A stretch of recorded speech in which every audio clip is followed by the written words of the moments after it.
በዓለም ላይ ከፍተኛ የገንዘብና የነዳጅ ሀብት ካላቸው ሀገራት አንዷ በሆነችው ኩዌት ውስጥ በመቶ ሺዎች የሚቆጠሩ ሰዎች በገዛ ሀገራቸው ምንም አይነት ህጋዊ የዜግነት መታወቂያ፣ ፓስፖርት ወይም መሰረታዊ መብት ሳይኖራቸው ይኖራሉ። እነዚህ ሰዎች ቢዶን በአረብኛ ያለ ዜግነት ማለት ነው ተብለው ይጠራሉ። ነገር ግን የዜግነት አልባነት ችግር በታሪክ የተረሱ ሰዎችን ብቻ ሳይሆን በአሁኑ ወቅት የኩዌት ዜጎች የነበሩ ህዝቦችንም ጭምር የሚያጠቃ አደገኛ የመንግስት ፖሊሲ ሆኗል። የችግሩ መነሻ በ1961 እንደ አውሮፓውያን አቆጣጠር ከብሪታንያ ጥበቃ ነፃ ከመውጣቷ በፊት የወጣው የ1959 የዜግነት ህግ ነው። በወቅቱ የመንግስት ሰራተኞች ህዝብ ለመመዝገብ በሄዱበት ወቅት በበረሃ ይኖሩ የነበሩ የቤዱዊን በርካታ አባል ልጆችና በርካታ ሀገር በቀል ነዋሪዎች ምዝገባውን አልተረዱትም ነበር። ብዙዎቹ ማንበብና መጻፍ ባለመቻላቸው ወይም ከከተማ ርቀው በመኖራቸው ምክንያት አልተመዘገቡም።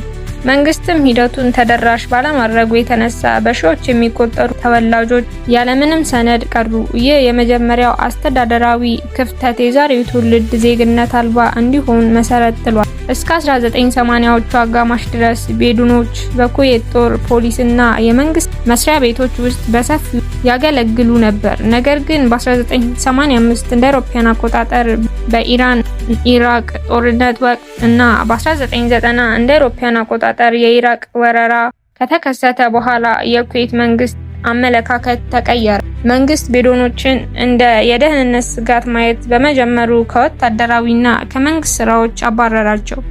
ቀደም ሲል የሰጣቸው የነበረው ነፃ ሕክምና፣ ትምህርትና ጡረታ መብት ተሰረዘ። መንግስት ህገወጥ ነዋሪዎች ብሎ በመፈረጅ የዜግነት ጥያቄያቸውን ሙሉ በሙሉ ዘጋ። በኩዌት የህግ ስርዓት ውስጥ ትልቁ አደገኛ ነገር የዜግነት ጉዳዮች በፍርድ ቤት ስልጣን ስር አለመሆናቸው ነው። የዜግነት መስጠት፣ መከልከል ወይም የመሰረዝ ውሳኔዎች የመንግስት ሉዓላዊ ውሳኔዎች ተደርገው ስለሚወሰዱ የሀገሪቱ ፍርድ ቤቶች በእነዚህ ውሳኔዎች ላይ የመዳኘት ስልጣን የላቸውም። አንድ ሰው ዜግነቱ ቢሰረዝ ወይም ቤዶን በመሆኑ ምክንያት ሰነድ ቢከለከል ውሳኔውን የሚቃወምበት ገለልተኛ የፍትህ አካል የለውም።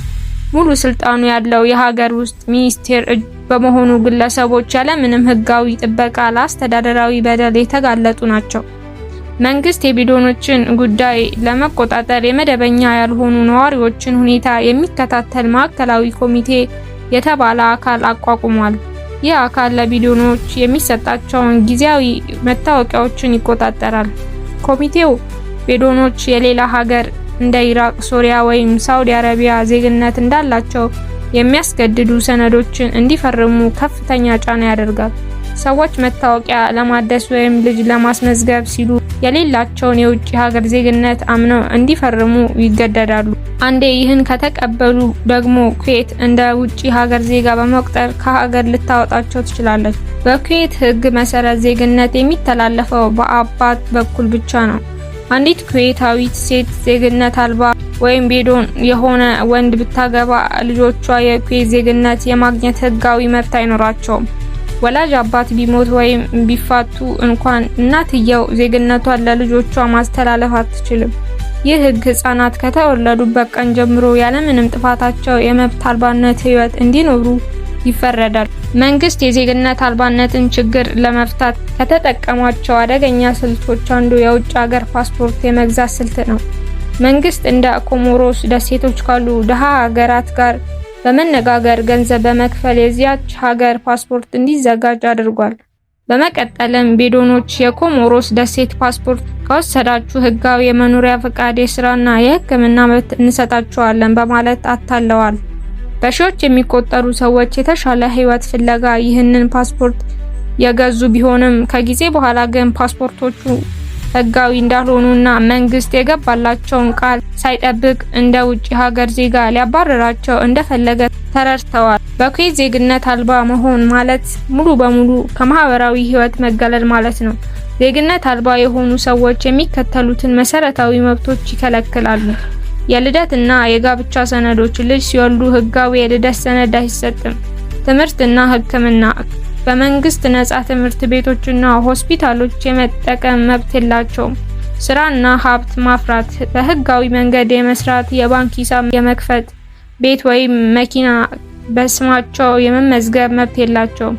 የመንጃ ፈቃድና ጉዞ የመንጃ ፈቃድ አይሰጣቸውም። ፓስፖርት ስለሌላቸው ከሀገር መውጣት አይችሉም። በኩዌት ዜግነት አልባ የመሆን አደጋ በቤዶን ማህበረሰብ ላይ ብቻ የተወሰነ አይደለም። የ1959 ሕግ አንቀጽ 13 መንግስት በተለያዩ ምክንያቶች ዜግነትን እንዲሰርዝ ሰፊ ስልጣን ይሰጠዋል።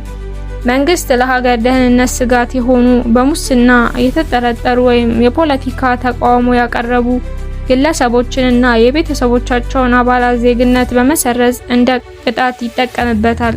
ጋዜጠኞች፣ የመብት ተሟጋቾችና የፓርላማ ተቃዋሚዎች ዜግነታቸው ተገፎ በአንድ ጀንበር ዜግነት አልባ ተደርገዋል። ከ2024 ጀምሮ እስከ 2026 ባለው ጊዜ ውስጥ የኩዌት መንግስት አዳዲስ ድንጋጌዎችን በመደንገግ የታሪክ ትልቁን የዜግነት መሰረዝ ዘመቻ አካሂዷል። በአዲሶቹ ድንጋጌዎች መሰረት የዜግነት ውሳኔዎች በፍርድ ቤት እንዳይታዩ በህግ ሙሉ በሙሉ አግዷል። የአንድ ቤተሰብ አባት ዜግነት ሲሰረዝ በእሱ ስር ዜግነት ያገኙ ሚስቶቹ፣ ልጆቹና የልጅ ልጆቹ በሙሉ በአንድ ጊዜ ዜግነታቸው ይሰረዛል። በ2024 በመጨረሻ በወጣው ህገ መንግስት የዜግነት ትክክለኛነትን ለማረጋገጥ የዲኤንኤ እና የባዮሜትሪክ ምርመራዎችን መጠቀም ጀምሯል። በዚህ አሰራር ምክንያት ከ40 ሺህ በላይ በጋብቻ የኩዌት ዜግነት ያገኙ የውጭ ሀገር ሴቶች ህጉ ወደ ኋላ ተመልሶ እንዲሰራ በማድረጉ ዜግነታቸው በጠቅላላው ከ70 ሺህ በላይ ሰዎች ከሀገሪቱ ዜጎች 4.6% ያህሉ ዜግነታቸውን አጥተው ለዜግነት አልባነት ተደርገዋል። በሐምሌ 2026 የወጣው አዲስ ህግ በኩዌት ታሪክ ውስጥ ጥልቅ ለውጥ አምጥቷል። ህጉ ማንኛውም የውጭ ሀገር ዜጋ በረጅሙ ጊዜ መኖሪያነት፣ በስራ ወይም ለሀገር በወታደራዊ አገልግሎት ውለታ በመስጠት የኩዌት ዜግነት የሚያገኝበትን መንገድ ሙሉ በሙሉ ሰርዞታል። ይህም ማለት ወደፊት ምንም አይነት ሰው የኩዌት ዜግነት ማግኘት አይችልም። ይህም የቤዶኖችን የዜግነት ተስፋ ሙሉ በሙሉ ዘግቶታል። ዜግነት አልባ በመሆናቸው ምክንያት ቤዶዎች በኩዌት የኢኮኖሚ ስርዓት ውስጥ በከፍተኛ ሁኔታ ይበዘበዛሉ። በህጋዊ የመንግስት ስራዎች ላይ መስራት ስለማይችሉ በግል ድርጅቶች ውስጥ ያለምንም ህጋዊ ውል እንዲሰሩ ይገደዳሉ። ተመሳሳይ ስራ የሚሰሩ የኩዌት ዜጎች ከሚያገኙት ክፍያ እጅግ ያነሰ ክፍያ ይከፈላቸዋል። የስራ ዋስትና፣ የጡረታ አባል ወይም የህክምና ኢንሹራንስ የላቸውም። ንብረት በስማቸው መግዛት ስለማይችሉ ንብረቶቻቸውን በሌሎች የኩዌት ዜጎች ስም ለማስመዝገብ ይገደዳሉ። ይህ ዘላቂ የመብት ገፈፋ እና አድሎ በቤዶን ማህበረሰብ የአእምሮ ጤና ላይ ከፍተኛ ጉዳት አድርሷል። በተለይም ወጣቶች ተምረው ቢመረቁ መስራት አለመቻላቸውና ከሀገር መውጣት አለመቻላቸው ከፍተኛ ተስፋ መቁረጥን ፈጥሯል። በቅርብ ዓመታት ውስጥ በኩዌት በሚኖሩ የቤዶን ወጣቶች ዘንድ የራስን ህይወት የማጥፋት ክስተቶች በከፍተኛ ሁኔታ ጨምሯል። መንግስት ግን እነዚህን ችግሮች ከመፍታት ይልቅ ተቃውሞ የሚያነሱ ወጣቶችን በእስርና በግፍ ያሰቃያል። የተባበሩት መንግስታት ድርጅት፣ ዩኤን፣ ሁማን ራይትስ ዎች እና አምነስቲ ኢንተርናሽናል በኩዌት ላይ ተደጋጋሚ ግፊት አድርገዋል። ዓለም አቀፍ ተቋማት ኩዌት የምታካሂደውን የዜግነት መሰረዝ እና የቤዶኖችን መብት መከልከል የሰብአዊ መብት ድንጋጌዎችንና የዜግነት መብቶችን የሚጥስ መሆኑን ገልጸዋል። ኩዌት ግን የሀገሪቱን ነዳጅና ሀብት ለጥቂቶች ብቻ ለማስቀረት ስትል አሁንም አቋሟን አላሻሻለች። በኩዌት ውስጥ የዜግነት አልባነት ችግር ከጊዜ ወደ ጊዜ እየጠበበና እየከፋ የመጣ ጉዳይ ነው። የህግ መሻሻሎች አለመኖራቸው፣ የፍርድ ቤት ገደቦችና አዳዲሶቹ የ2024 እና 2026 ድንጋጌዎች በሺዎች የሚቆጠሩ ቤተሰቦችን ህይወት አደጋ ላይ ጥለዋል።